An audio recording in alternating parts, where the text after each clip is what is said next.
ఈ ఆధునిక యుగంలో ఇంకా మట్టి పాత్రలు ఉపయోగించే వారున్నారా? ఆ పాత్రల విక్రయదారుల మాటల్లోనే తెలుసుకుందాం. వీక్షిద్దాం నేటి జిందగీ.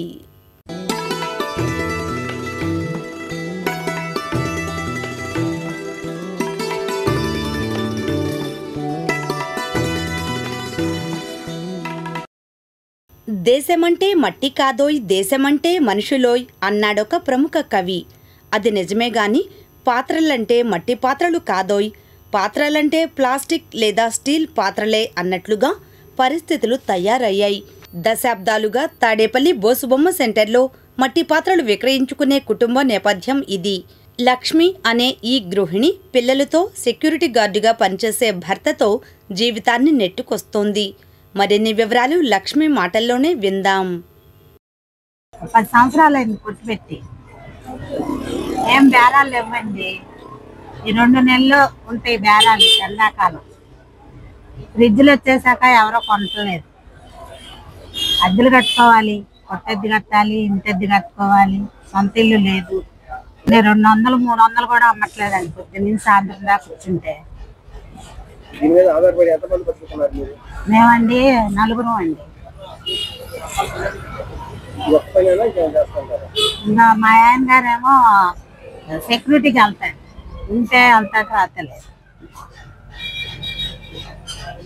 మేము కుండలు, మూకిళ్ళు, గరికి ముంతలు అవి అమ్ముతామండి. ప్రమిదులు అవి ఏం బేరాలు లేవండి. అసలు మొన్న 3 రోజులు పెట్టి అసలు కొట్టు కూడా తీయట్లేదు. అంతకుముందు ఒక 4 నెలల దాకా తీయలేదు కొట్టు. అయినా అద్దెలో ఆగరు కదా, కట్టుకోవాలిగా. అయ్యో ఈ చిన్న చిన్నవి పెట్టుకున్నాం. ఇవి కూడా అంతంత మాత్రంగానే ఉన్నాయి. కొట్లు ఎక్కువైపోయినాయి, బేరాలు తగ్గిపోయినాయి. ఇదే పని అండి. ఇంకా నాకేం పనులు రావండి. బయటికి వెళ్ళి పని చేయటం అలవాట్లేదు. ఇంక ఇయ్యే పట్టుకొని అలా కూర్చుంటాం. అమ్మిన రోజు ఒక 300, 250, 300 అలాగ అమ్ముతాం. అంతకంటే ఎక్కువ అమ్మట్లే. ఎండాకాలం వస్తే ఒక 500, 600 అమ్ముకుంటాం. అక్కడ చూస్తే రేట్లు పెరిగిపోయినాయి, ఇక్కడ చూస్తే ఛార్జీలు పెరిగిపోయినాయి, కరెంటు బిల్లులు పెరిగిపోయినాయి, అన్నీ పెరిగిపోయినాయి.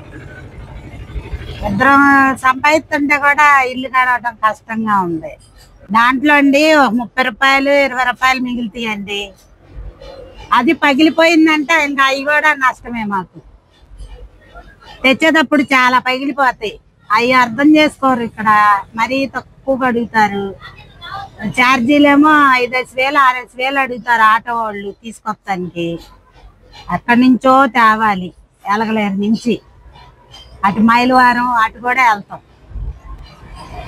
అన్నీ బాధలే, కష్టాలు అయిపోయింది. ఏం చేస్తామండి. ఇద్దరం కష్టపడుతున్నా కూడా ఇల్లు జరగట్లా. అన్నీ పెరిగిపోయినాయి రేట్లు. ప్రభుత్వం ఏమన్నా గుర్తించి మాకేమన్నా లోన్లు కొద్దిగా సహాయం చేస్తే మేము కూడా కొద్దిగా ఇదవుతాం కదండి.